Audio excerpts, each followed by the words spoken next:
What if napasukan yung tenga mo ng insekto, gagamba, ipis?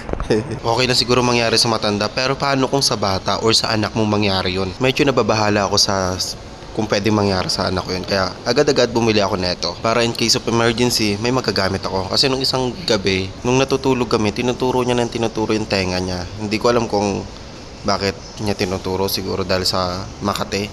Kaya medyo nakakabahala din siya. Baka mamaya hindi lang basta Makate, meron na palang insekto sa loob ng tenga niya. Kagaya ng garapata, ipis o kaya gagamba, 'di ba? Medyo nakakabahala din. Madali lang naman gamitin 'to. Meron naman siyang manual. Tapos dito sa manual, meron siyang QR para ma-download mo yung apps. Pwede mo rin namang i-search na lang sa Play Store yung pangalan ng apps. Ang pangalan ng apps is SLYLZ. Hindi ko alam kung bakit ganoon yung pangalan, pero basta download mo na lang.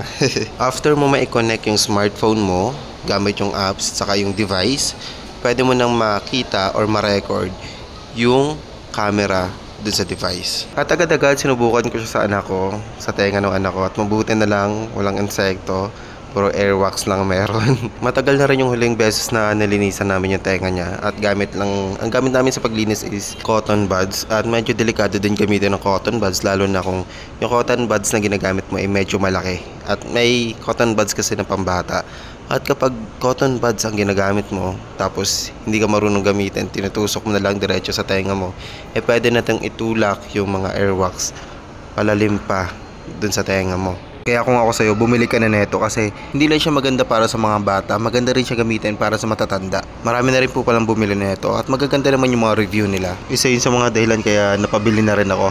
At isa pa, discounted na rin naman siya ngayon. Mababa yung presyo niya at available naman siya ng cash on delivery. Sa tingin ko worth it naman to kaysa naman gumamit kami ng cotton buds. Kasi kapag cotton buds yung ginagamit namin sa paglinis ng tenga ng anak namin, dalawa pa kami. Ako yung taga flashlight, tapos yung asawa ko naman yung taga-dukot.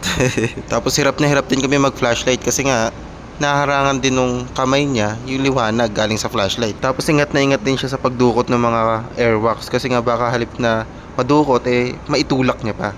Kaya ingat na ingat din kami. Pero ngayon hindi na kami nahihirapan. Meron na siyang sariling flashlight at may camera pa siya na makikita mo mismo sa monitor gamit yung smartphone. Kaya kung ako sa'yo, bumili ka na rin.